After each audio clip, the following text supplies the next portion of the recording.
अजबपुर नाम का एक बहुत ही अनोखा गांव था। एक ऐसा गांव जहां हर चीज सामान्य होते हुए भी असामान्य थी। यहां के लोग सीधे साधे थे, लेकिन उनकी सोच दुनिया से बिल्कुल अलग थी। उनके नियम भी अजीब थे और उनका न्याय तो उससे भी ज्यादा विचित्र।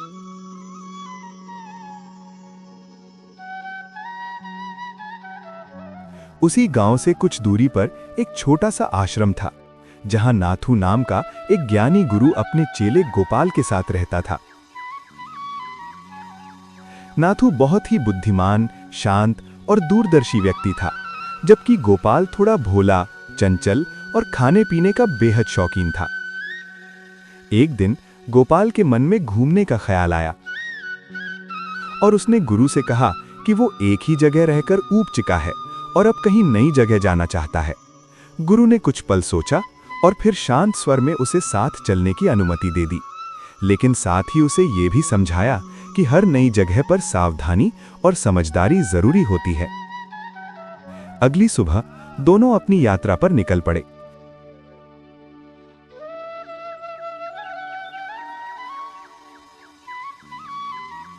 काफी देर तक चलने के बाद वे अजबपुर गांव के पास पहुंचे। जैसे ही वे गांव में दाखिल हुए, उन्हें चारों तरफ अजीब सा सन्नाटा दिखाई दिया। न कोई इंसान, न कोई आवाज। यहां तक कि जानवर भी गहरी नींद में सो रहे थे।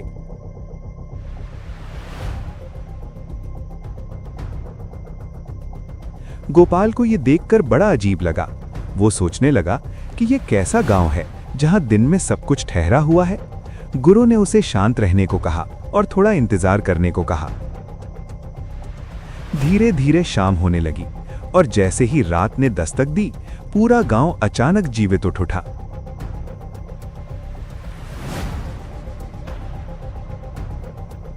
घरों के दरवाजे खुले, दुकानें सज गईं और लोग अपने अपने काम में लग गए।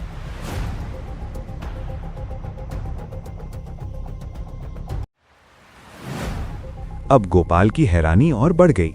वो समझ गया कि इस गांव में सब कुछ उल्टा चलता है। जहां दुनिया दिन में काम करती है, वहां ये गांव रात में जागता था। थोड़ी देर बाद गोपाल एक मिठाई की दुकान पर पहुंचा और उसने मिठाइयों के दाम पूछे। तब उसे पता चला कि इस गांव में हर खाने की चीज सिर्फ 1 रुपए में मिलती है। ये सुनकर गोपाल की आंखें चमक उठीं। उसे लगा कि ये तो खाने पीने के लिए सबसे बेहतरीन जगह है।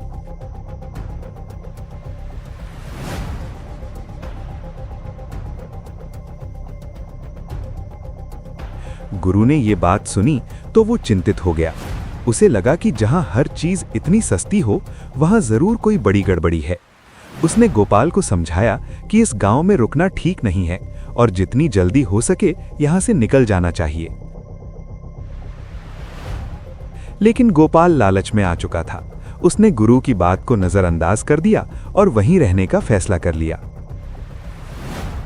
गुरु ने एक गहरी सांस ली और अकेले ही वहां से चला गया।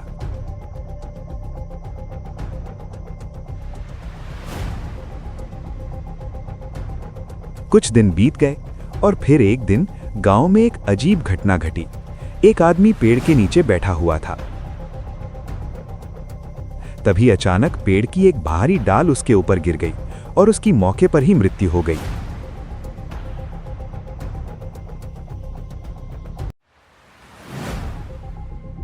उसके भाई ने न्याय के लिए राजा के दरबार का दरवाजा खटखटाया।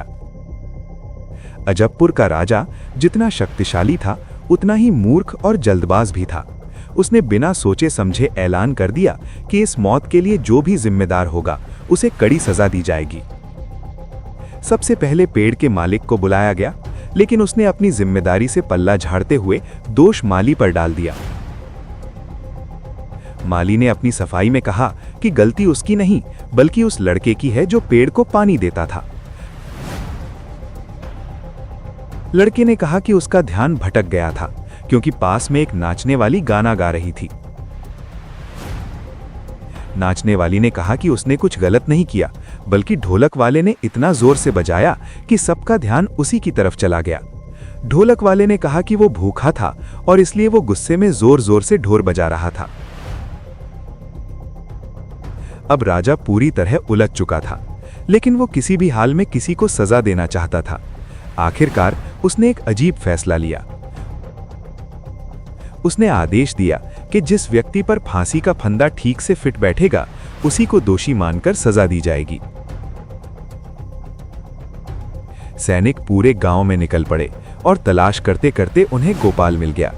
गोपाल इन दिनों खूब खा पीकर मोटा हो चुका था और फंदा उस पर बिल्कुल फिट बैठ गया। बस फिर क्या था, उसे पकड़कर सीधे काल कोठरी में डाल दिया गया।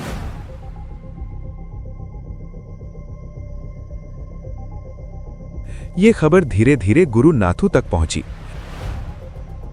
और जैसे ही उसे ये बात पता चली वो तुरंत अजबपुर लौट आया। राजा के दरबार में पहुंचकर उसने एक अजीब मांग रखी। उसने कहा कि फांसी पहले उसे दी जाए। राजा हैरान रह गया और उसने कारण पूछा। तब गुरु ने चालाकी से कहा कि उसे सपने में संकेत मिला है कि जो भी इस फांसी के फंदे पर सबसे पहले चढ़ेगा वो अगले जन्म में राजा बनेगा और जो बाद में चढ़ेगा वो मंत्री बनेगा। ये सुनकर राजा के मन में लालच जाग गया। उसने तुरंत अपने मंत्री से सलाह की और दोनों ने ये तय कर लिया कि वे खुद ही इस फांसी पर चढ़ जाएंगे ताकि अगला जन्म भी सत्ता में ही बिताया जा सके। उस रात राजा और मंत्री दोनों खुद ही फांसी के फंदे पर चढ़ गए।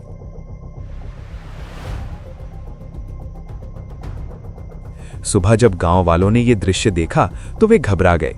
तभी गुरु नाथू आगे आया और उसने पूरे गांव को सच्चाई समझाई। उसने कहा कि अब इस गांव को सही रास्ते पर लाना जरूरी है। गांव वालों ने उसकी बुद्धिमानी को देखकर उसे अपना नया राजा मान लिया। इसके बाद गुरु ने गांव के सभी अजीब नियमों को बदल दिया। दिन को काम करने का समय बनाया और रात को आराम का। चीजों की सही कीमत तय की और सबसे जरूरी न्याय को समझदारी और सच्चाई पर आधारित किया। धीरे धीरे अजबपुर एक समझदार और खुशहाल गांव बन गया और गोपाल, जो पहले सिर्फ खाने के बारे में सोचता था, अब समझदारी से जीवन जीने लगा। इस कहानी से हमें ये सीख मिलती है कि जहां लालच और मूर्खता मिलते हैं वहां अन्याय जन्म लेता है, लेकिन जहां बुद्धि और धैर्य होते हैं वहां सबसे बड़ी समस्या का भी हल निकल आता है।